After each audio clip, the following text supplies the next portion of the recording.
Welcome to Remembering You, a space for slowing down, seeing again, and gathering the parts of yourself that the world asked you to forget. Each week, we wander through stories, ancient, personal, and collective, to explore how perspective changes everything. How what we look at and how we look can open doors to who we truly are. Take a breath, feel your feet. You've arrived. Let's begin remembering you. You're too far away. I know. La la la la la. Come and closer. I was very soft. Come closer. Touch me. Don't think our people want to hear us say that. Hello, friends. Good morning. Well, for all you, it might be whatever, but it's early. Like we haven't even finished coffee yet. It's a good day. It is. To be alive. Mm-hmm. Mm. So there's this experience that I have Mm-hmm. where I will be feeling like I'm on the top of my game. Yeah. So mentally, I've got clarity. Mm. Emotionally, I feel grounded and stable. Physically in my body, I'm exercising. There's good movement, good range. And then after a time of stress, and it could be in our relationship or it could be in work, Mm-hmm. it could be in regards to my children, it could be even with things taking place nationally or on the global stage, Yeah. that I start to feel under-resourced, and I can come to a moment where I'm triggered. Mm-hmm. And I go from being in a place of strength and clarity, very aware and connected with my experience on the inside, to everything gets flipped upside down. Mm. And before I know it, the term that I use is I go into bunker mode. Yes, I know this mode. It's not a fun mode for me, No. and I know that it's not a fun mode for you. Don't like it. You can hear my grumpy little 5-year-old. Don't like it. It's not cool. And Yeah. I find myself powerless over it. Mm-hmm. Like when I start experiencing a snowball effect, like it turns into a huge avalanche as the snowball begins to roll down the mountain. That's a good way to put it. And it doesn't stop until it hits the bottom. And in the process, it can wipe out everything in its path. Sounds intense. It can be pretty intense.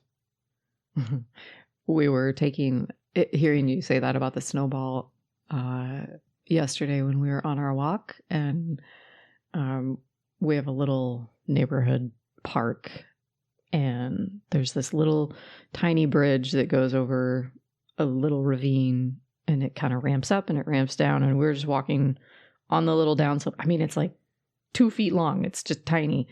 But I slipped a little bit, and that trigger that you're talking about, when it happens to me, it feels like that slip on like I didn't fall all the way down, but my body just went, psh, like there was this moment, like all of the reactions kick in, the like instinctual, what we do to right ourselves when suddenly our feet are slipping out from underneath of us.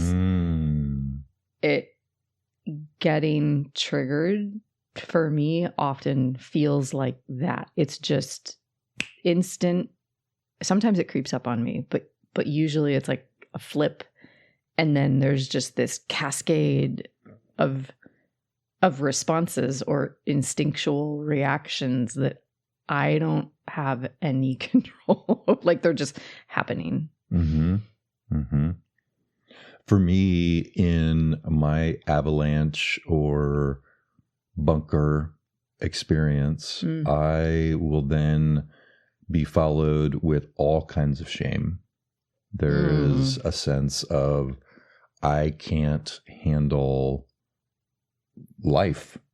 And there's a fear of, have I done irreparable damage to the relationships around me? And how can I dig myself out of this? How can I claw my way out of it? And it's not a fun place to be. So I'm curious, how can I fix it? I love it. I need you to put your little psychologist hat on. Sure, yeah. Make me better. Make me better. Yeah, give me the prescription. I love this when people do this. Working in corporate America for 20 plus years, I get this question a lot. Like, some VP sends me a note and is like, hey, I've got this, my right hand, they're totally indispensable. They're technically brilliant, but they're being a jerk to everybody. What do I do? And it's like, oh God,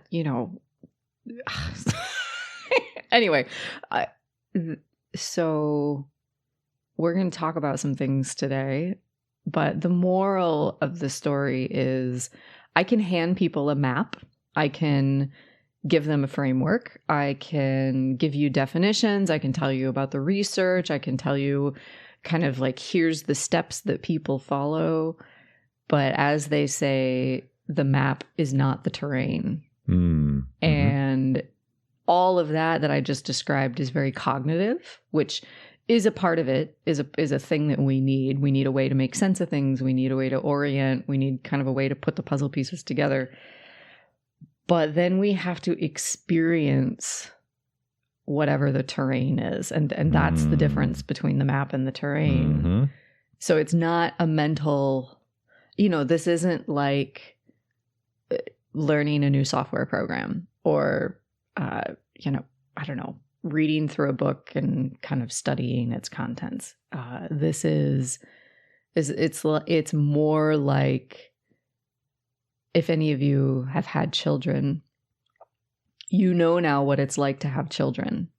And before, you kind of imagined maybe what it might have been like. And you met other people that had children and you were maybe around children, but until you have your own, there's this thing about that experience that you could never put into words. Or like people who have gone off and served in war. That's another experience. Like until you've done it, there's just an impossibility of really knowing what it's like. And so trying to quote fix you, so to say, it's like, well, you're just going to have to go off to war. I don't know what I can train you in boot camp, but then you got to go do the thing. And so that is the hardest part of my job as a psychologist, is kind of relaying that gap and then just kind of telling people like, okay, you got to go do it now. And I can't do it for you and nobody else can either.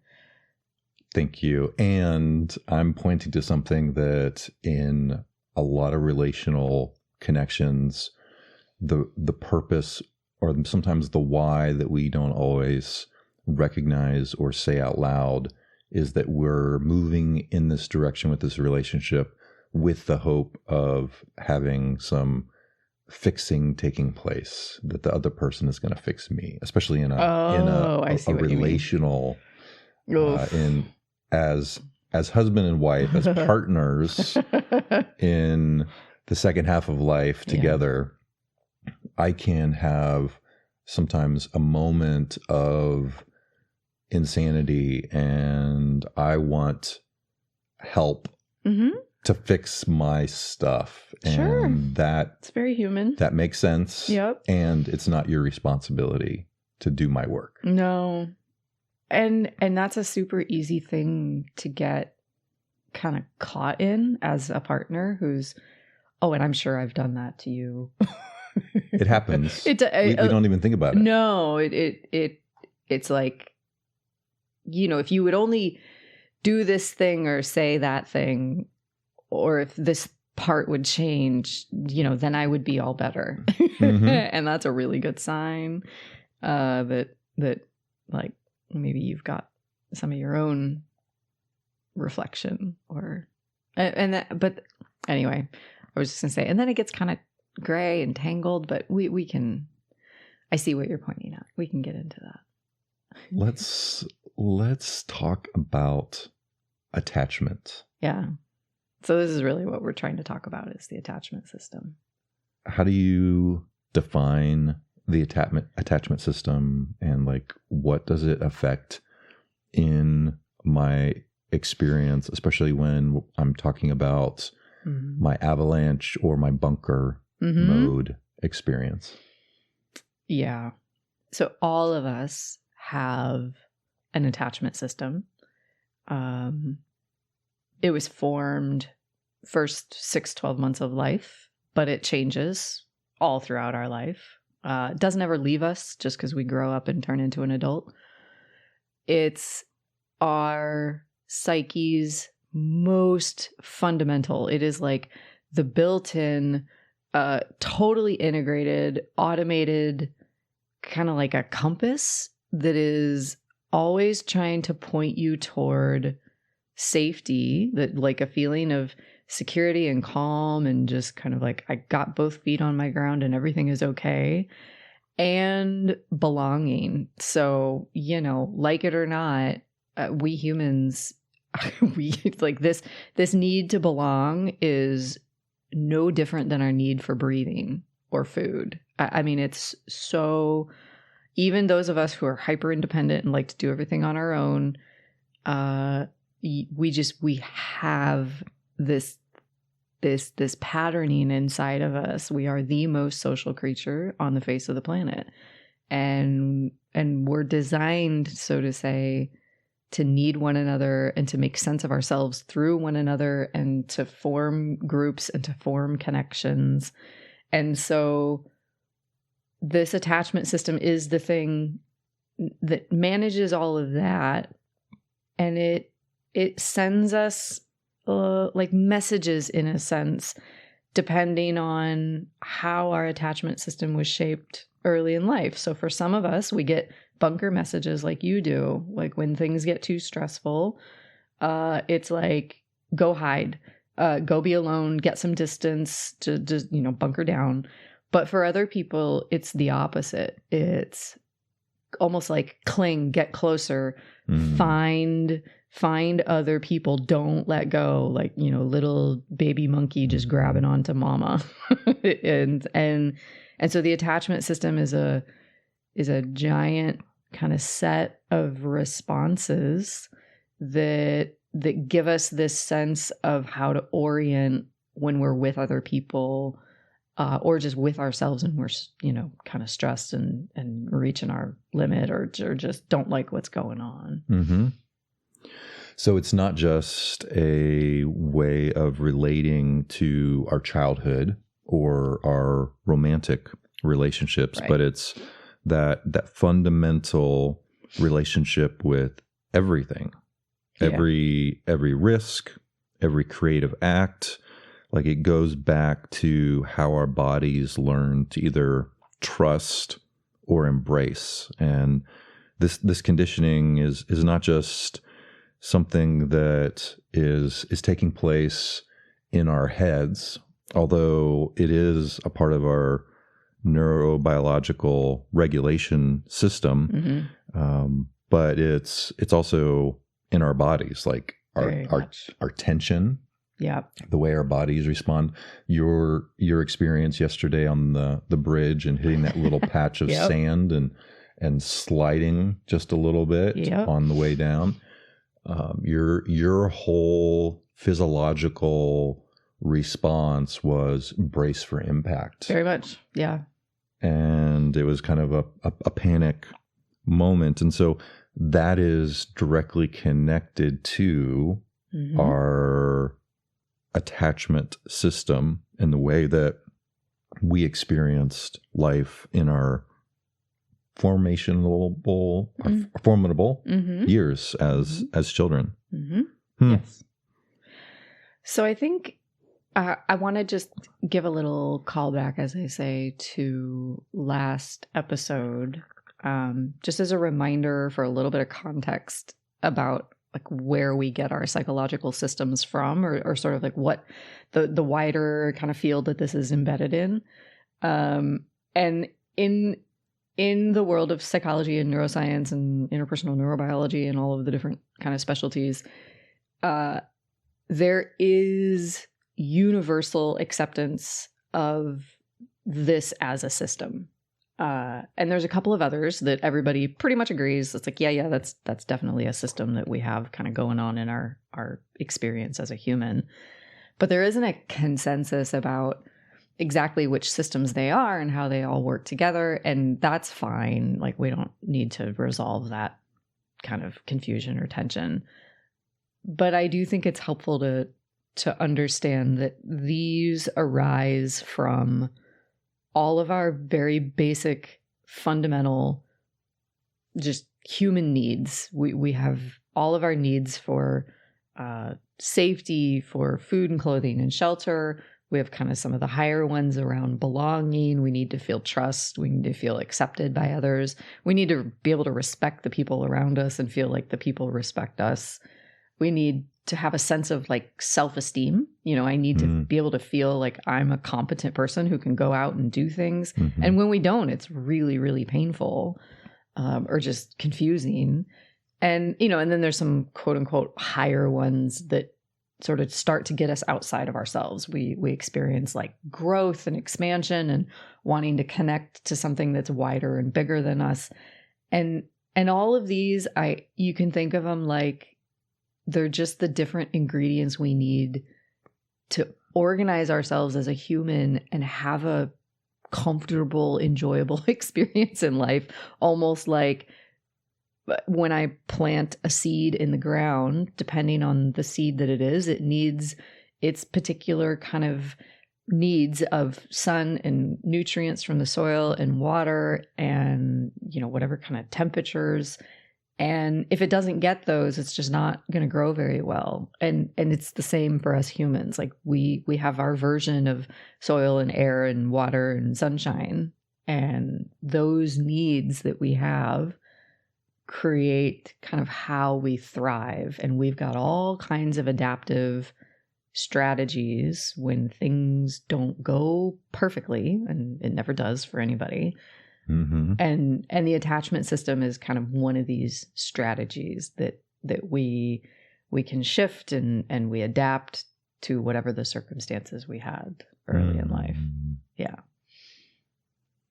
One of my therapists has talked about the inner monologue, or the voices that play in our head, and they have pointed to three maybe main themes that are a part of our consciousness that we're looking for. We're testing to see if these are true in the external world and also in our internal experience. Yeah. The first is, am I lovable? Second, are others reliable? And the third, is the world safe? Yeah, those are pretty fundamental. So, am I lovable? Like, do other people respect me? Excuse me. Or do other people want to be around me? Do they want to spend time with me? Do they care about what I say? Does my opinion matter? In a sense, like I imagine that's some of the ways that we get an answer to that question. Am I lovable?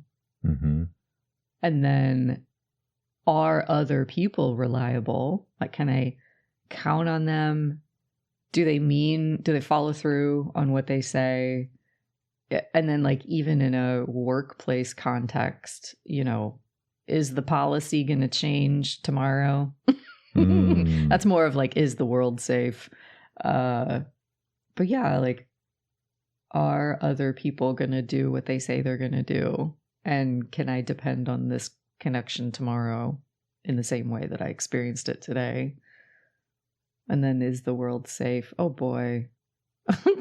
How many of us are walking around in the world today feeling like things are not so safe?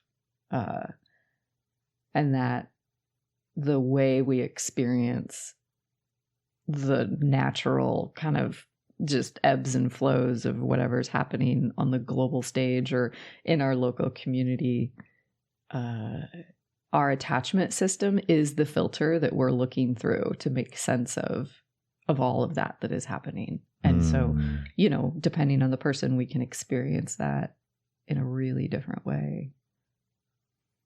And so it was John Bowlby who first kind of pointed to the models of this idea of how we relate to the world around us through our attachment system. Say more about his, maybe we call it a blueprint for what is our experience and this code that is running in the background of our human operating system. Yeah, John Bowlby was kind of the main researcher that established attachment theory. And he would do a bunch of experiments with children. He'd bring in little kids, infants up, through toddlerhood, and he'd notice, and their moms. And so he'd put them in a room and he'd tell the mom, either just interact naturally or just ignore, don't kind of give eye contact to the little one, or maybe turn your back or just move away whenever they reach out for you, or, move in really close. So he just wanted to see like what happens when mom is there and ignoring them, or even what happens when mom leaves the room. And from all of those experiments, he realized, there's kind of some buckets, there's some patterns here. And we're going to talk about what those patterns are. They're called attachment styles. But underneath whatever our attachment style is, there's this idea of a deeper framework. There's a structure underneath. And he called it an internal working model. And it was the answer that we have to those three questions: am I lovable? Are other people reliable? Is the world safe? And those answers, and so all of this is very unconscious, just like me slipping on that little sandy part on the bridge. How we respond to what somebody says, or how they look at us, or their tone of voice, or whatever's happening on the political stage in the outside world, our feeling of like how that is for us, that comes from this internal working model that we have, like the code you said. It's sort of just running in the background. We've got this human operating system. But the good news is, in the title of internal working model, that word working means it's updating all the time. It's not static. So it's actually more like a social media algorithm. So when you like a video on YouTube, YouTube's going to show you more of the same, and your attachment system does the same thing. So the way you perceive yourself and other people and life itself operates in this same way. And that's both good news and bad news. Like, it's good news in the way that it can kind of help us grow and see more than we did before. But bad news in the sense it's also the thing that can keep us stuck. And so when we're kind of in a rut and interpreting things negatively, when we just interpret things more negatively, and it can kind of start to loop in this way that gets really uncomfortable. I'd like to just pause and give us an opportunity to find a sense, a felt sense in our bodies that we can trust this moment and where we are and what our experience is. It's going to help us on some pretty deep levels recognize what our experience is around those three questions that we're always asking. Am I lovable? Are others reliable? Is the world safe? And all of those questions are connecting to our physical body. So if you're in a space where you can just pause, and if you'd like to close your eyes, I invite you to do so. As we switch gears in this moment, I ask you to connect right now with your breath. Just recognize you're in and you're out. The breath is coming in and then it's going out. It's not a time to shift your breathing pattern. Just recognize that your circulatory system is working just as it always is in the background. Air coming in, air going out. Coming in and coming out. And in a moment, I'm going to ask you to hold your breath. You're breathing normally and regularly. It's a part of your autonomic system. And now we're going to just put a little bit of a break. We're going to put a hard stop to that system that's always running in the background.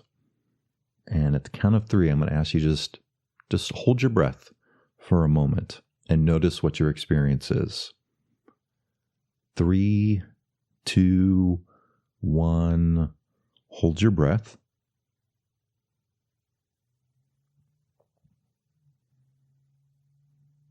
Now, pretty soon, you're going to recognize that there are some alarm bells that are going off. Go ahead and take a breath in and out, in and out. Now, those alarm bells that are going off is alerting you to what is true in your experience. There's something that is always running in the background, but in that moment of holding your breath, of being intentional, it is letting you know that there's something that's not quite right in the system.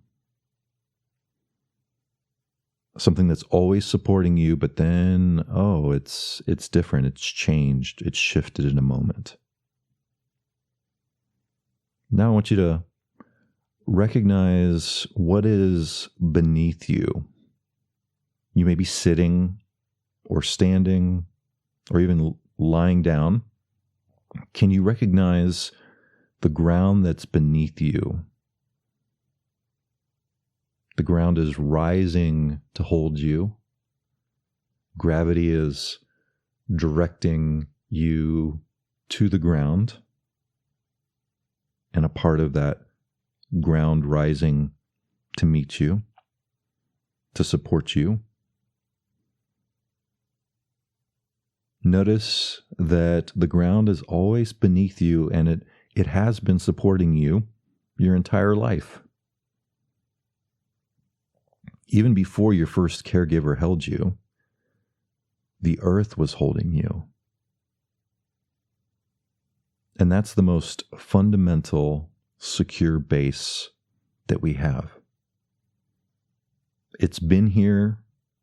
It's been patient, steady, long before any of our relational patterns begin.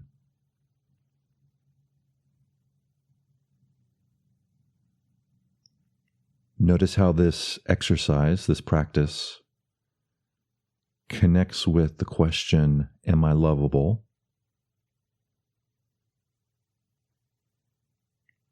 Are others reliable? And a felt sense of, is the world safe? If your eyes are closed, I invite you to flutter your eyes a little bit, wiggle your fingers and your toes. Thank you. Let's continue. That's beautiful. We had a meditation teacher for a couple of years, and he trained with a researcher that we're going to talk about in a little bit. He took John Bowlby's work and then in children, and then asked the question, well, what does it look like with adults? And then, of course, how do we heal and how do we repair, if we didn't really have a stable base as a child? Like, am I just screwed as an adult? Like, what do we do? And so our meditation training had a lot of like integrated attachment work with it.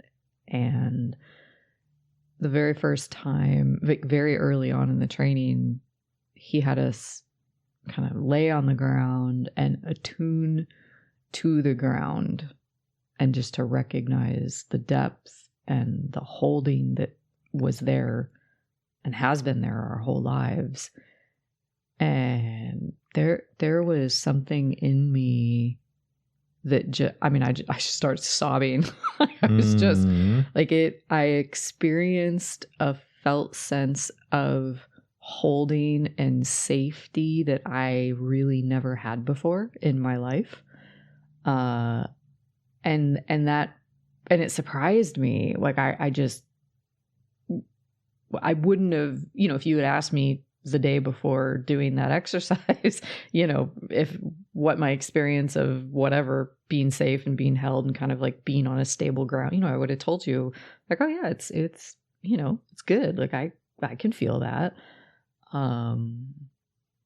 So practices like what you just guided people through, that's just a little taste of what's possible. And for some of us, it really can open up in a way that doesn't always feel good. It might be painful, a little bit like finding a sore spot. And sometimes that sore spot's right on the surface, but there's so much there. Like there's so much healing potential there, or just insight, like understanding more than we did before. So anyway, just thank you. Thank you. So this is our starting point for today. It's this reminder that safety is not something we have to earn or achieve or fight for. It's something that we can just simply remember. Yeah. And rest into. And it's there just like the rhythm of our breathing or the felt sense of being held and supported by the ground beneath our feet. There is something really interesting about how in psychology and in our experience of being human and growing and healing, that it is much less like the studying that we do in school, where, a teacher is teaching me a thing and I'm learning a subject and I'm reading a book and I'm like acquiring more knowledge, or I'm practicing a skill. But what we don't experience in school is like remembering something that we've forgotten. And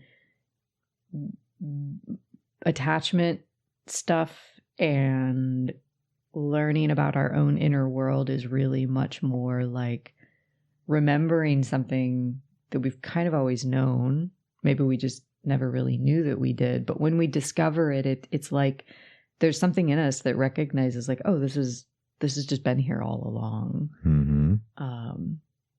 And so from that remembering of sorts, we can kind of start to look at how does our psychology organize itself around this fundamental need for safety and connection and love and belonging with others. So I think I'd like to talk about the different attachment styles that we have.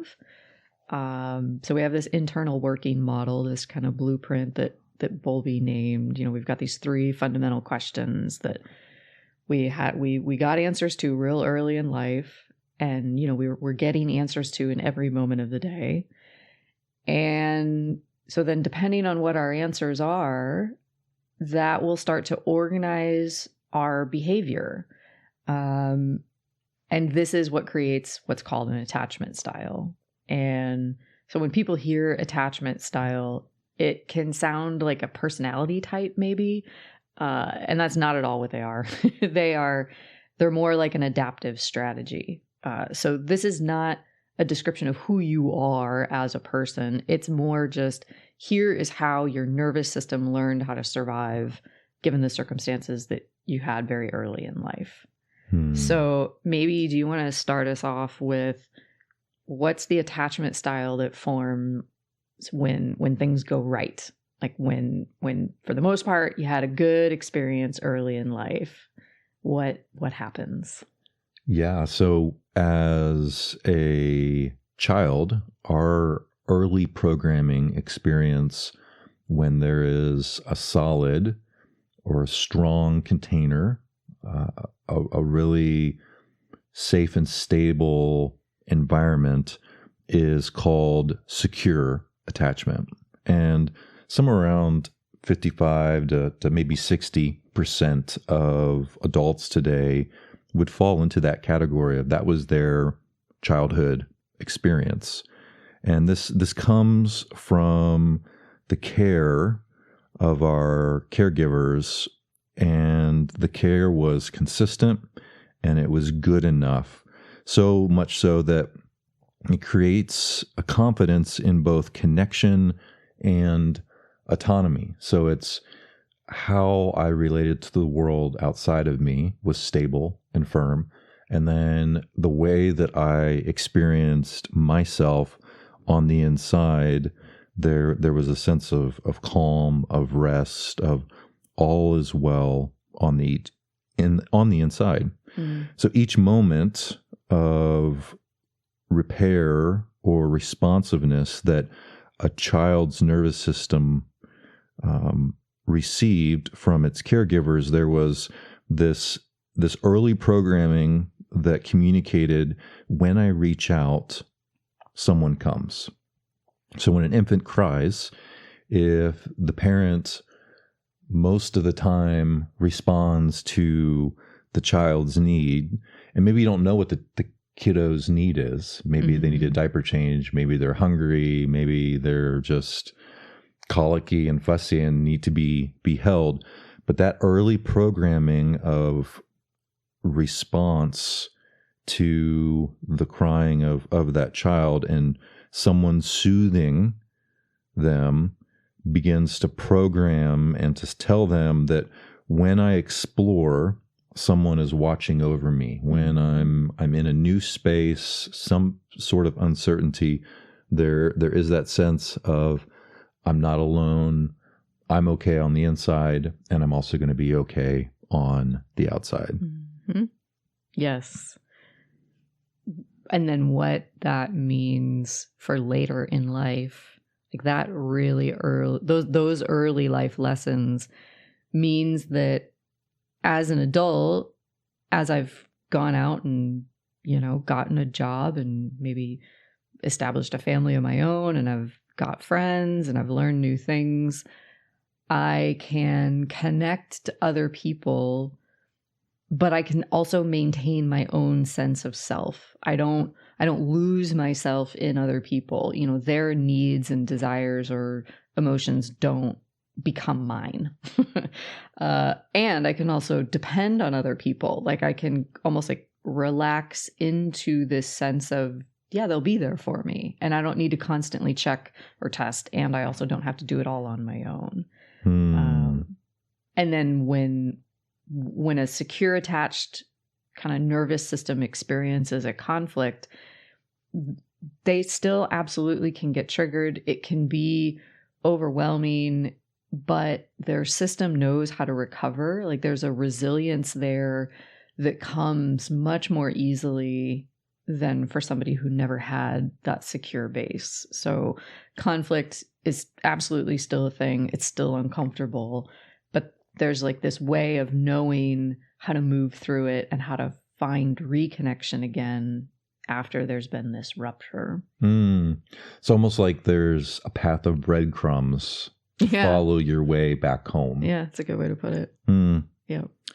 So then as an adult who grew up in a secure, attachment, rich environment, then we tend to create secure environments for others, like in teams, in a family system, in our communities. There's this sense of clear communication. We know how to repair misunderstandings, and then we're not personalizing everything.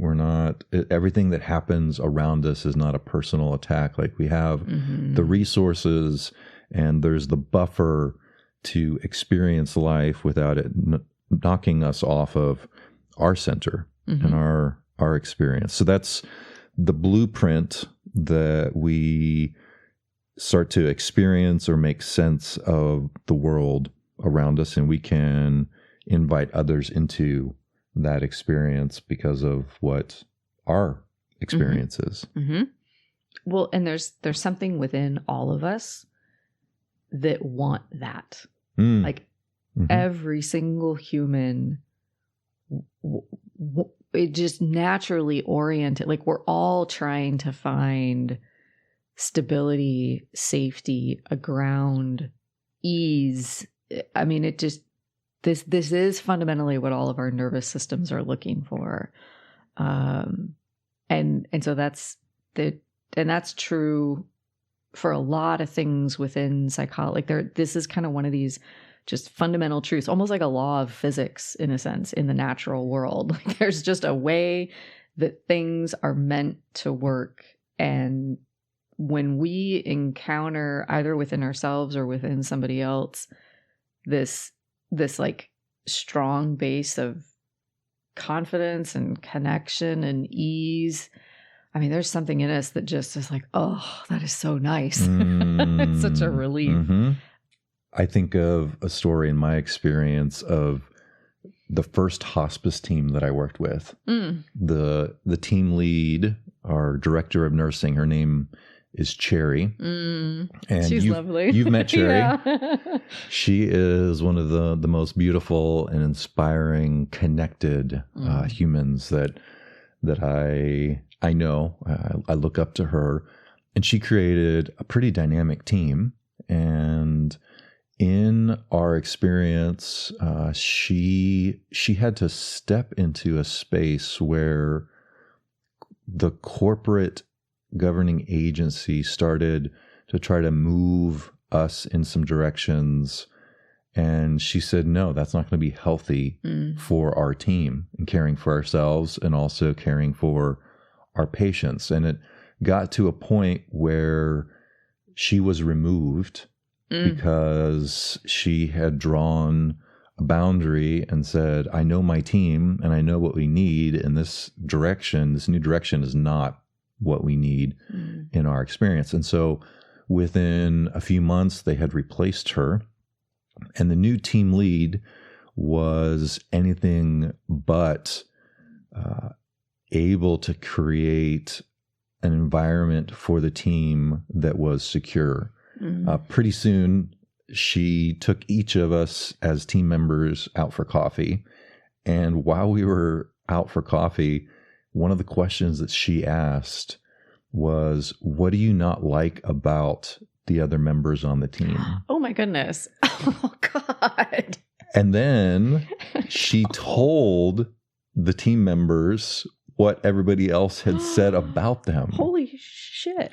It was God. pretty fucked up. So needless to say, we went from a very secure, high-functioning, really beautifully operating team to all kinds of dysfunction and distrust. And the outside world was not safe in that moment.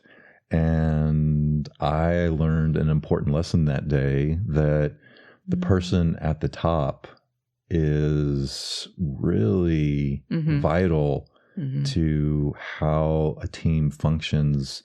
You can have brilliant people, but the moment that you remove that piece of a sense of security and safety and clear boundaries within a team is the moment that the team falls apart. And that's exactly what happened. Yeah. We all left. Yeah. Like, it was like, no, this is not okay.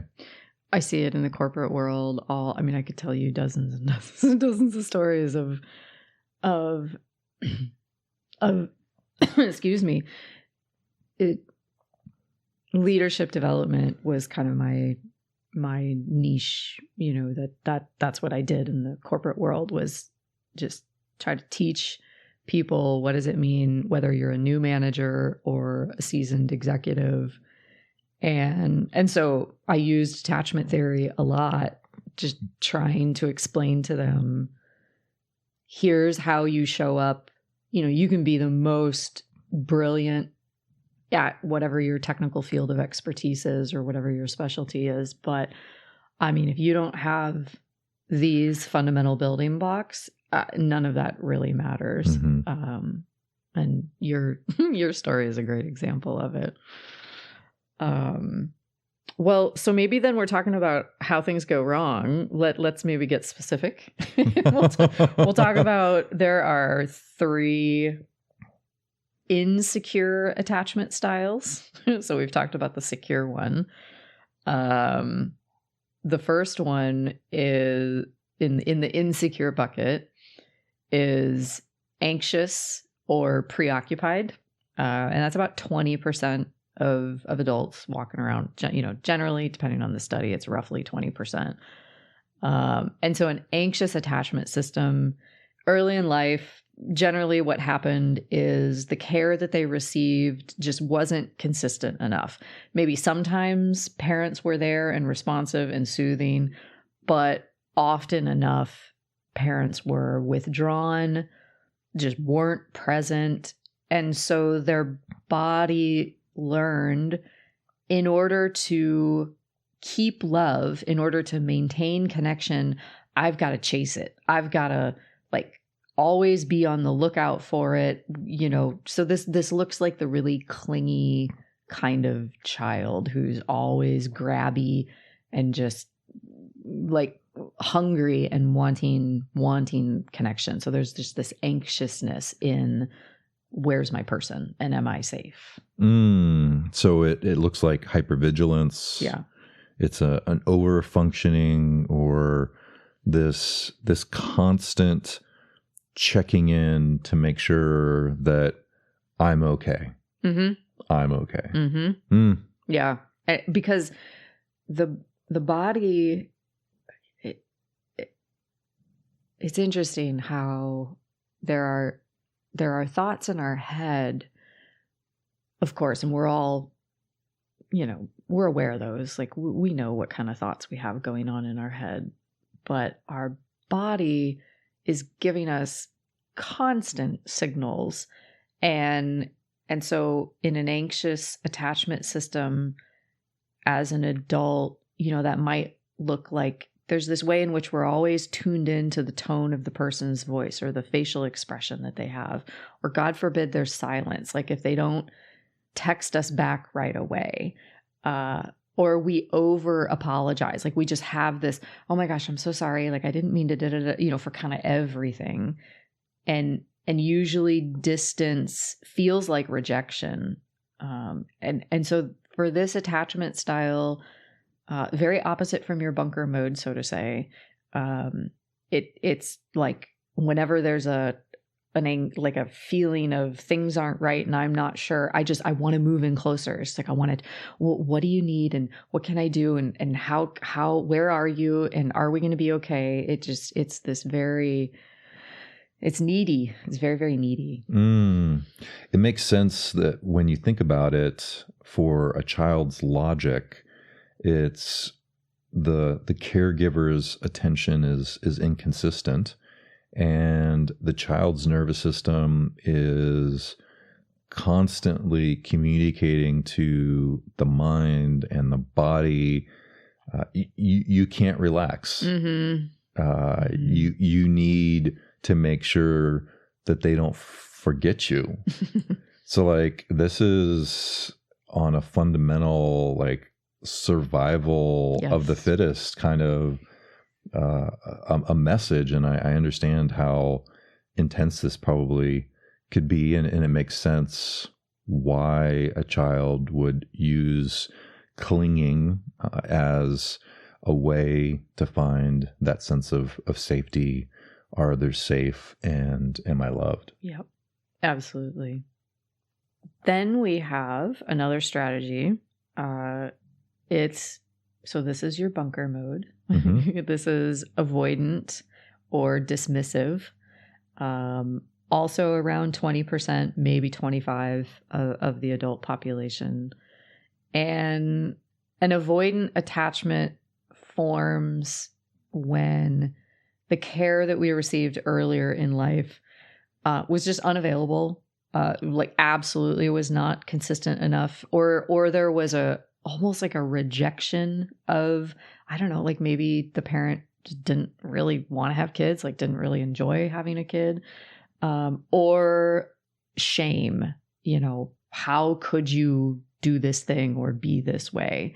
So usually it's like mom or dad's internal experience of shame gets kind of projected out onto the kid, and then they get shamed. And so in a sense, their nervous system learned to need connection is dangerous.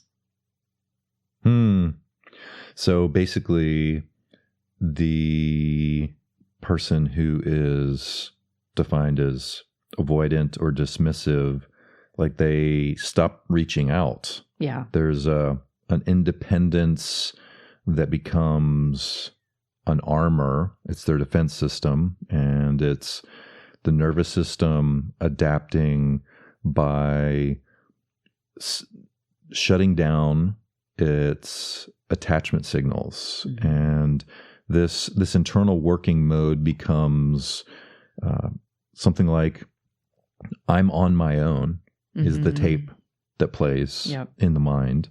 And depending on others isn't safe. It's not going to meet my needs. It's not going to support me. So then as an adult, this can show up as independence that borders on isolation. People who appear self-sufficient, but they're struggling to express need or their vulnerability. And the avoidant type attachment pattern often carries chronic muscle tension, such as in the shoulders, they're tight, breathing could be shallow, jaw could be tight and clenched. So all of these are ways that the body is saying, I'm holding myself together. Don't let me fall apart. Yes.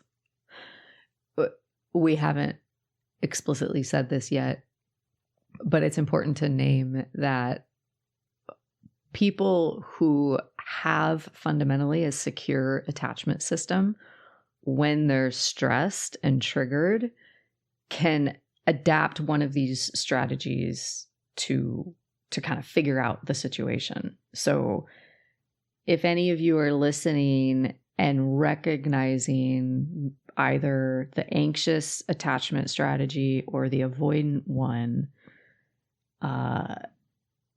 that's totally normal.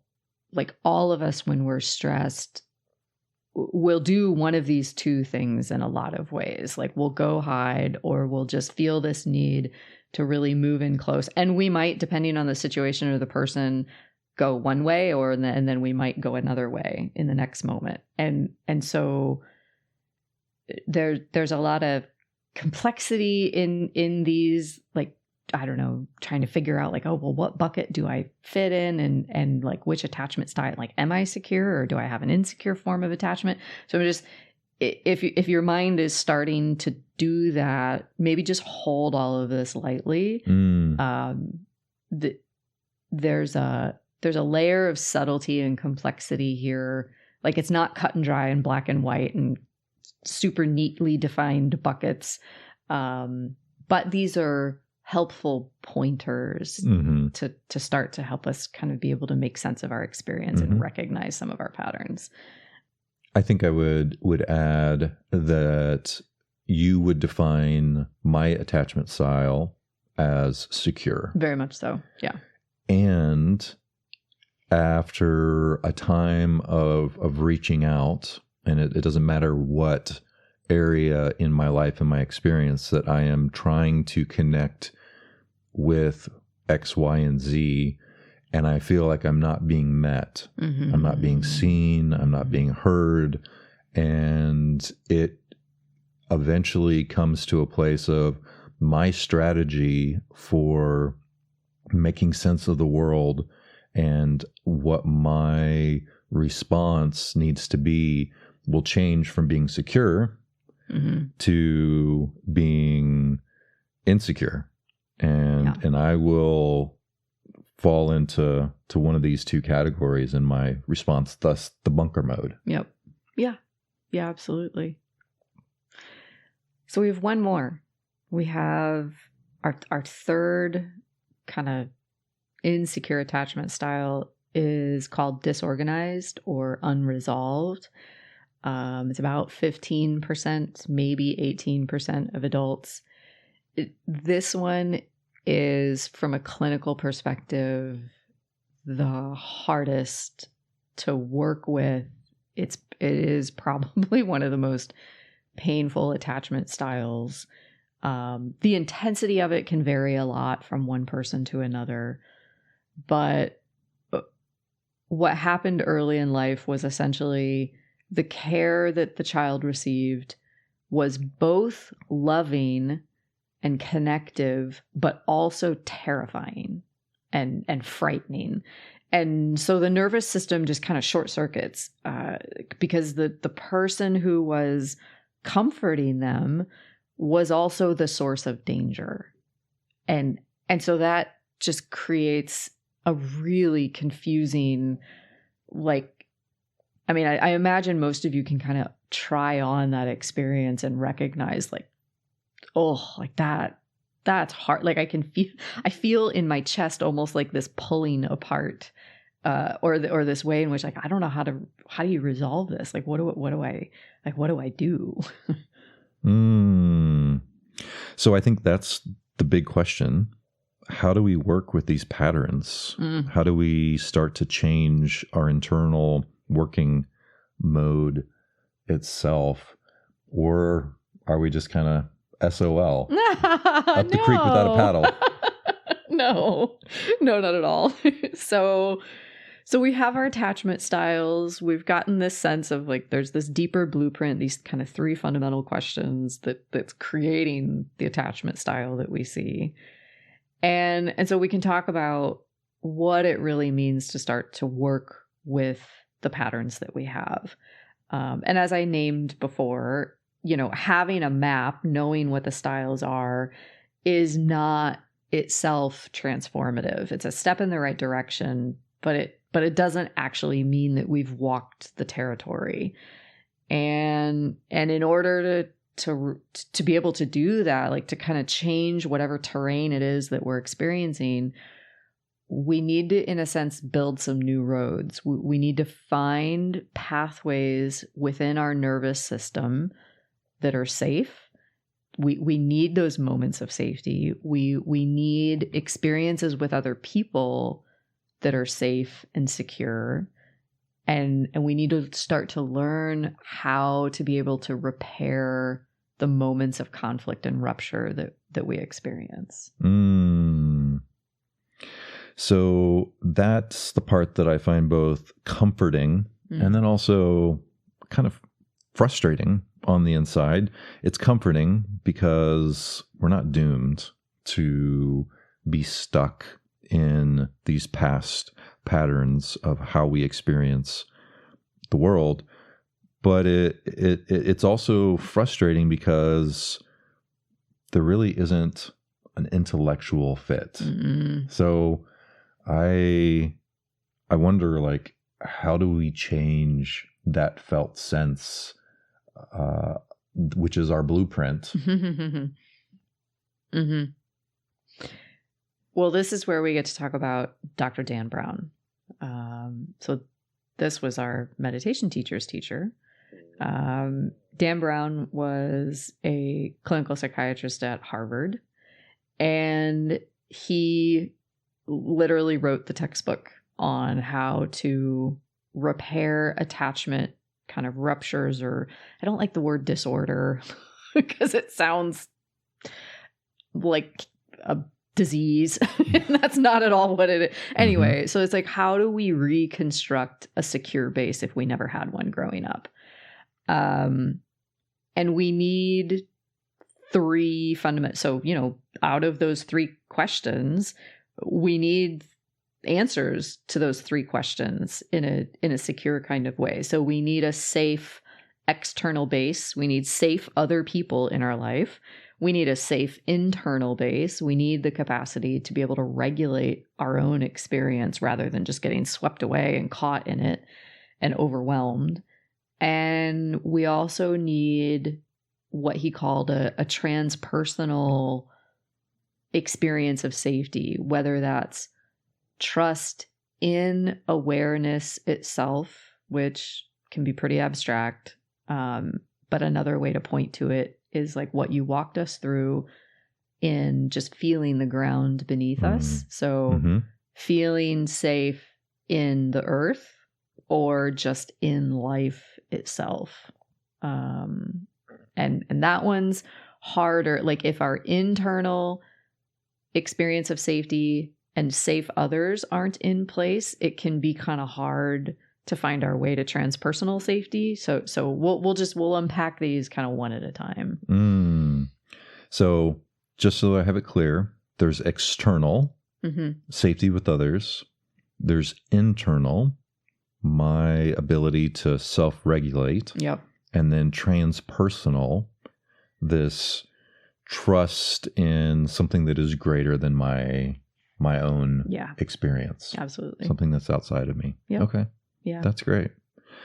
That reminds me of one of my experiences in my early 30s as I had gone through a season of deconstructing my worldview.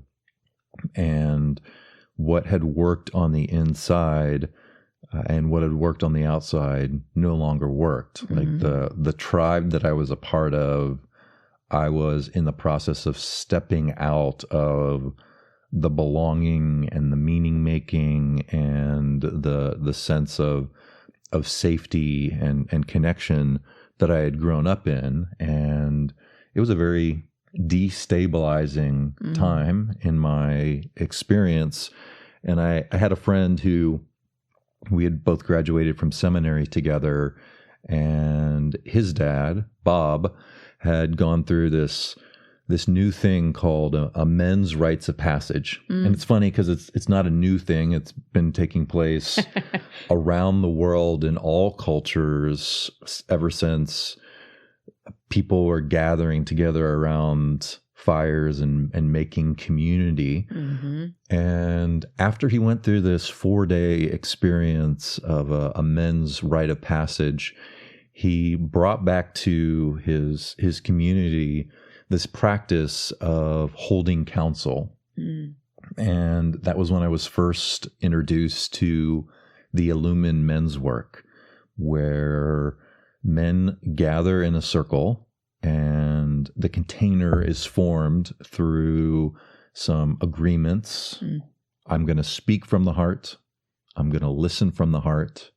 I'm going to be lean of speech, and I'm going to observe and honor confidentiality. Also, no crosstalk. So we're not trying to fix one another in the circle, and no comments, only acceptance. And the response after each share is here. So it's the idea of, it could be here, I'm present, or here, I hear you. Oh. However you want to interpret that. And that's stated. Yeah. Like, I'm present with you in this moment, and I also am attuned to you and your experience.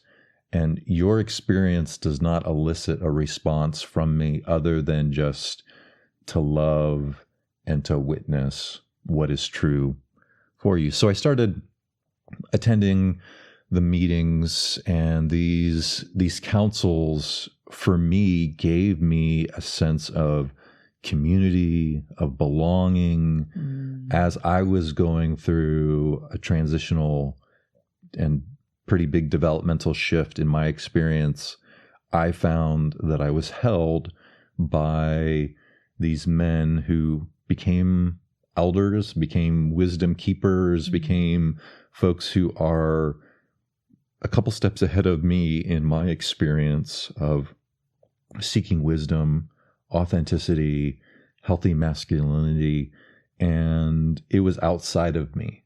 And it gave me that sense of, I'm not alone, and I am held by something that is greater than I am, even if it's just those agreements and the other men sitting in council. That energy that was created was exactly what I needed and what I still need in my practice as I gather with our Austin Illumined Men's Group each month to hold council. Well, you received kind of what a psychologist would call attunement. Like that's the hallmark of external safety with other people.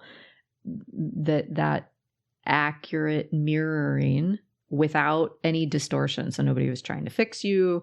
Nobody was trying to interpret your experience. They were just here, like present with you, hearing what you were saying, accepting it fully. And so their clarity helped you see yourself clearly. And that's really what attunement is can I just see you and accept you where you are, and that is what allows us to then be able to start to repair any of those attachment system kind of insecurities.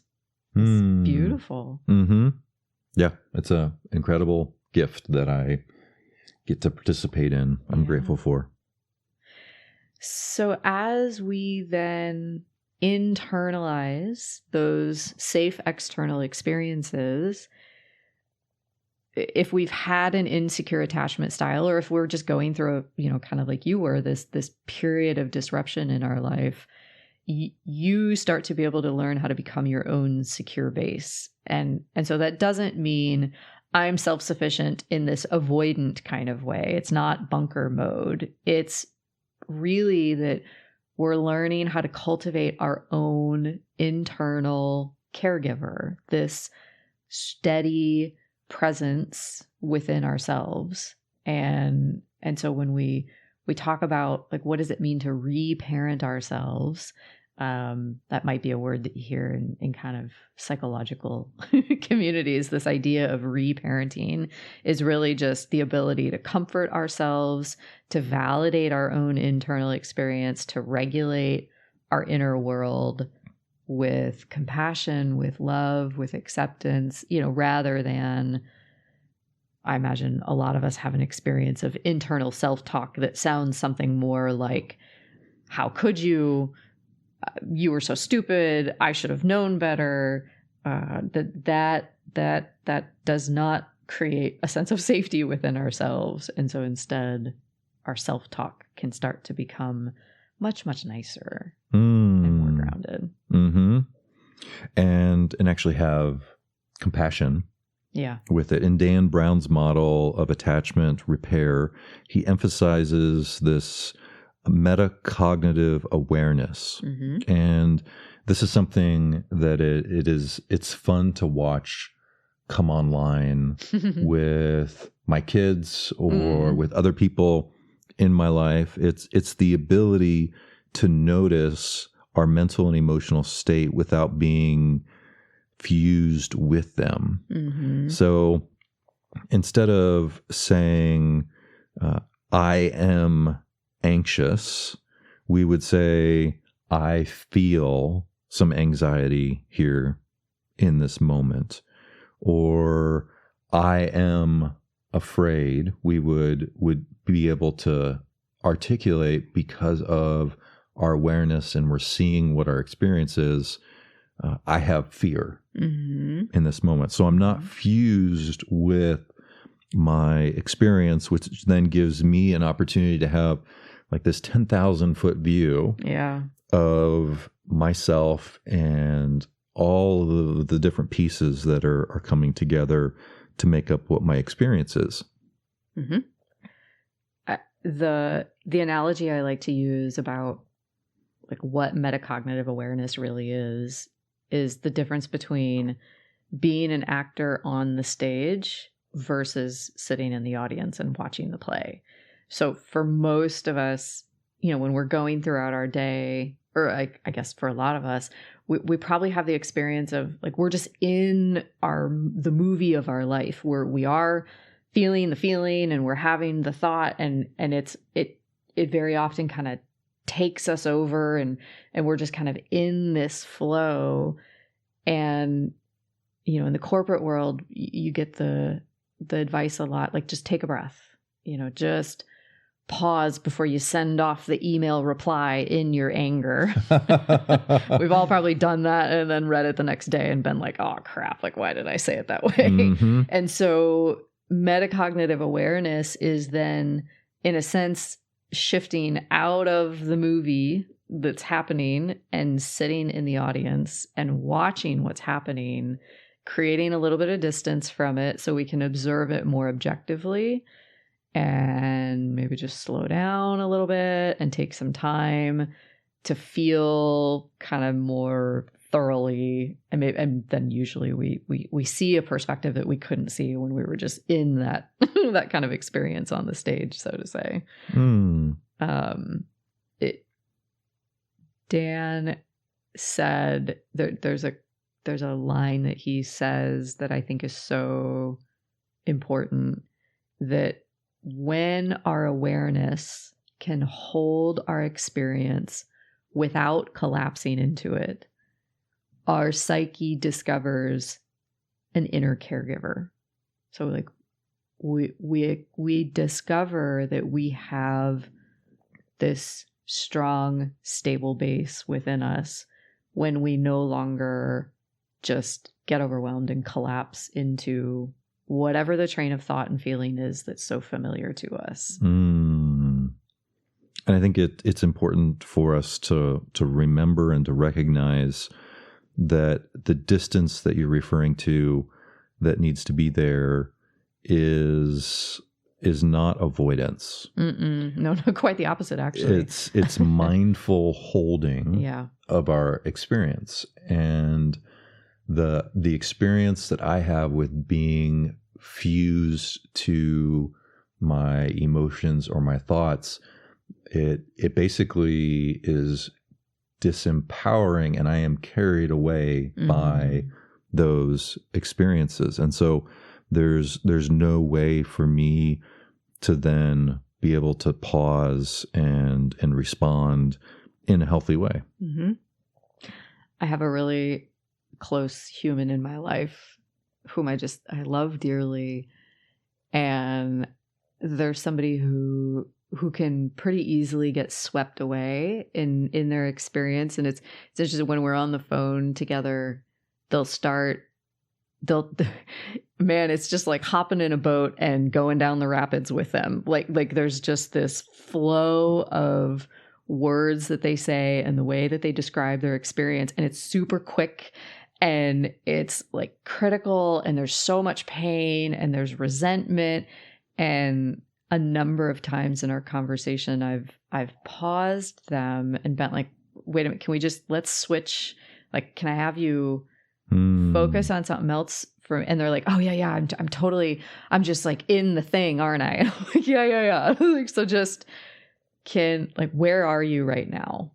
Like literally, like physically, where are you right now? And they're like, oh, I'm sitting here in my living room. I'm like, okay, can you just notice like 3 objects around you? Just kind of like look around your room and ground yourself to right here. And can you notice there's no danger right now? Like, you are totally safe in your own house. There's no drama. And just rest in, like, can you just find a moment of rest? And then maybe we can go back to your story. Mm-hmm. Or maybe you find you don't even want to anymore. Mm-hmm.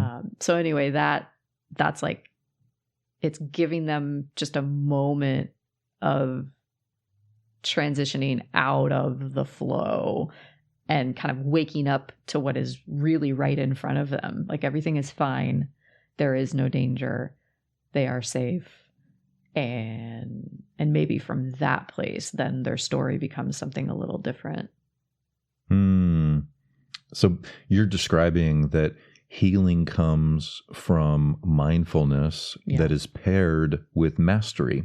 Yeah. So it's the felt sense that I can influence my inner state. Yeah. Those moments of being swept away, I can just have that moment of pause. And when I feel triggered, I can soothe myself. Yeah. Or I can notice the shame arising, but I don't abandon myself to that sense of I'm broken, I'm worthless, I'm no good, I'll never get better. Mm-hmm. Or the feeling of fear can be there, but I feel this steady and grounded witness inside of me that the fear is not going to lead me in this moment. Mm-hmm. For myself, fear was my background constantly, my whole life, really. And that getting to a point where, like, I still have fear, and I will still have sometimes really intense moments of fear, but there really is now a much more steady presence that is alongside that fear, that's kind of holding that fear. I experience it like my internal space has just gotten bigger than the fear itself. So the fear no longer is the thing that's running the show. In a sense, I'm holding it. It's still doing its thing. Like, it's still just as intense as it was, but I've kind of got my arms wrapped around it. And it doesn't have its arms wrapped around me anymore. Mm-hmm. So we've just kind of traded places, I suppose.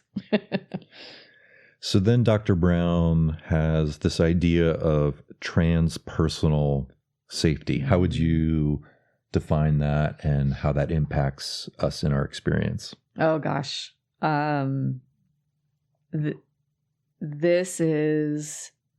This one's so beautiful. So as this has started to unfold in my experience, like, I notice within myself this like little giddy kid in a candy store kind of vibe. Like, I get so excited to have finally found it. It's so, like, I told the story of, we had that meditation teacher, and, he kind of oriented us to attune to the ground and, like, maybe act as if Earth is your most fundamental mother and she's been holding you your whole life. Like, that's an experience of transpersonal safety. It's really just this recognition that outside of any other human in our life, there is this wider field that like the entire earth, all of life itself is being held by something palpable. Some people call it God or the divine. Buddhists would call it awareness itself. Many of us feel that presence in the natural world. Or it could just be something as simple as like, yeah, there's a ground beneath my feet and I can really attune to that and just kind of rest in it. When we're able to find that, our body, it gets this message that, I mean, it goes beyond, it's almost like no matter what happens, I know I am held. I can trust that everything is going to be okay. And I know that I belong and that it's all going to be fine. That I don't, and in my own life, as I've discovered this field, so to say, I no longer need to have a plan or a checklist for everything. I don't have to figure it all out before I go do whatever it is I need to do. Like there's just this knowing that I can kind of just trust fall into life itself. And, you know, that's not to say that I don't have to prepare and be active and involved. Like this isn't about laziness and just like, oh, I'll just kind of lay on the couch all day and it'll all work itself out. But there's now this balance between the activity that I do and the energy that I have to exert. And now there's also kind of this deeper presence that's just holding me. And so now there's a balance. It's really, really lovely. Yeah. So this is where attachment and spirituality intersect. Yeah. Where our nervous system learns to rest into something larger than our personal story. It recognizes itself around peace instead of fear. Mm-hmm. Or maybe compassion and kindness instead of separation and judgment. Mm-hmm. So it's, yeah, it will completely reorient how you see yourself, how you see other people, how you experience the world. It's the power of the transpersonal domain cannot be understated. It's so important. So I think it would be important for us to pause right now. And in light of all of this information that has been shared and the just taking a quick but maybe deep little search into your experience. So who are the people? Where are the places? What experiences in your life have helped you connect with that sense of I am loved, or the felt sense of others are reliable for me? The world is safe at some experiential level. And again, this doesn't mean that we are somehow bypassing or gaslighting ourselves, that everything is hunky-dory and I'm an eternal optimist and just silver lining everything. Right.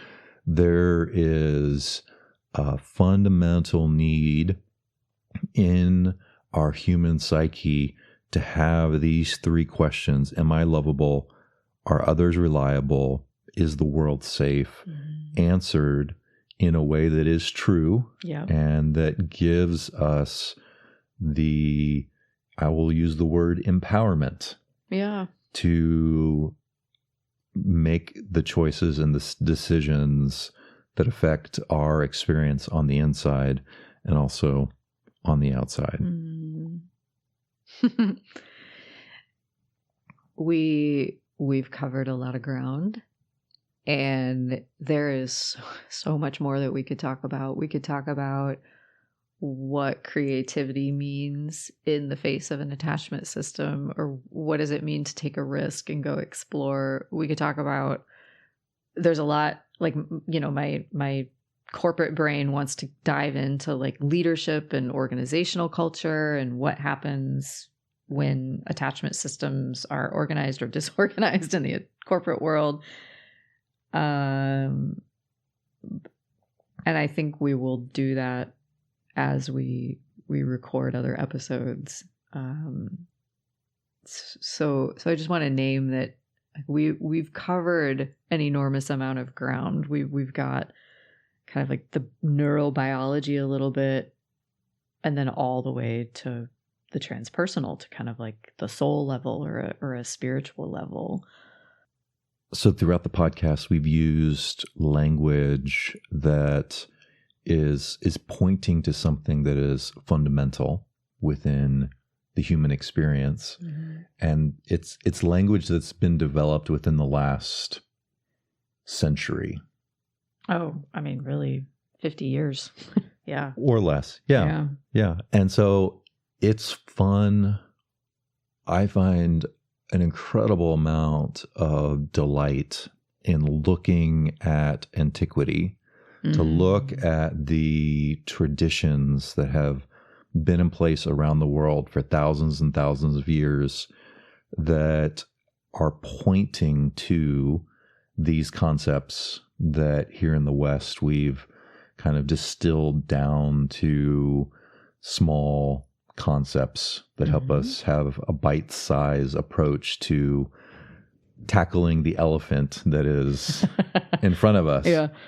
And one of those places that are that I find very much alive in my heart is in the Hebrew scriptures, and specifically the Psalms.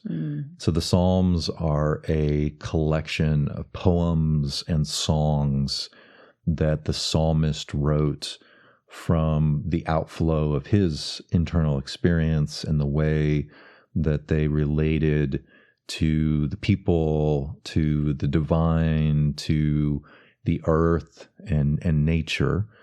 And one of those passages that I think are pointing towards the experience of being supported, of being met, of being seen, that felt sense of security, is found in Psalm 131. And it says this: like a weaned child with his mother. There is this idea that a child who has gone through the stages of infancy, they come to a point of being secure where they're no longer breastfeeding. They're no longer getting everything that they need from that very intimate and beautiful close connection in their life, but they are beginning to digest food on their own. And so they have this foundation, and then it is supporting them in the next stage of their experience. This child is being held, being quieted. Notice that the child is not grasping, is not saying, I need what I need right now, but there is this sense of being held, of being safe, of everything being well in this moment. And the psalm is pointing towards that the connection with the divine, something greater than ourselves, is mirrored. There's this metaphor of a weaned child being met, seen, loved, safety being provided by the mother. And then another psalm, Psalm 91, gives a metaphor of a bird and its little chicks. It says this: the divine will cover you with their feathers. Under their wings, you will find refuge. So there is a sense of all of the elements that could cause harm. Like there is a shelter, there is a buffer, there is this felt sense of I'm going to be able to move forward no matter what my experience is, and it's not going to overcome or capsize or sink my experience. The picture of wings, it's a sense of shelter and protection. And so this is just one of many examples of how spiritual traditions have helped to give the sense of being held and safety with the divine, with love, with consciousness, with a higher power in a collective way that impacts deeply on the psyche of the hearer and the practitioner of that particular faith and practice. It reminds me of in meditation training, our teacher would orient us, over and over and over again, kind of in Buddhism, there's refuge. You take refuge in the Buddha, so like in the teacher, in the Dharma, which is just the teachings, all of the wisdom, all of the lessons, all of the kind of pointers, and then in the Sangha, so in the community of other practitioners who you're sitting there with. And our experience of this meditation training was all online, and there was still a very palpable Sangha, a palpable community of like we got to know one another quite well, and I could feel them throughout my life, and also the teacher, and so it's just like all three of those together, is like a three-legged stool. Like there's so much stability and strength in having a teacher, the teachings themselves, and then a wider community to orient to. Yeah, because we co-regulate in community, right? And in the teachings themselves, and in whatever kind of transpersonal presence we can attune to. It's like it becomes an extension of our nervous system in a way. And so this blueprint that we've received at the beginning, the genesis of our life, is something that we can work with, we can experience the change and shifts, and in each developmental level of our psyche as a human, we can have moments of clarity and witness our experience of not being overwhelmed by what is going on the inside and also on the outside. And I also witness it in the end of life.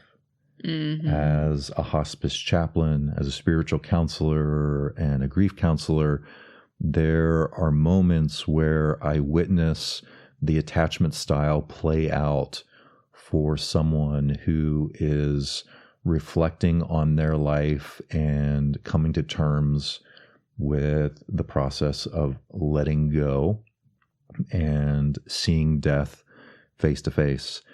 And it's fascinating to see people reach up, like literally reach their arms up and talk to people who have gone on before, who have passed away, and have these interactions with their meaning-making systems of family, of religious practices at the end of their life that's giving them that sense of, I am lovable, and there are people who are safe, and I can trust the experience of the outer world. And it's continuing to come through the lens at the end of life of healthy attachment and the way that people begin to experience the passing from this world into whatever is on the other side. Well, thank you. I want to thank all of you for joining us for this conversation. If this episode stirred something in you, whether it was beautiful or painful or both, just give it some space, kind of let your system integrate it in whatever way it needs to. Maybe go talk to someone that you find is safe and connective and open and non-judgmental. Maybe go outside, go look at the sky, go orient yourself toward the ground. That's really how this unfolds. It's just one nervous system at a time, kind of remembering safety back into this world and into our experience. Rumi shares this with us, the guest house. Oh, yes. This being human is a guest house. Every morning, a new arrival, a joy, a depression, a meanness, some momentary awareness comes as an unexpected visitor. Welcome and entertain them all, even if they are a crowd of sorrows who violently sweep your house empty of its furniture. Still, treat each guest honorably. He may be clearing you out for some new delight. The dark thought, the shame, the malice. Meet them at the door, laughing, and invite them in. Be grateful for whatever comes, because each has been sent as a guide from beyond. Mm-hmm. So good. I know I can't top Rumi. That's a perfect way to end. Thank you. Thanks, y'all. Take care. Look forward to next time and remembering you. Remembering you.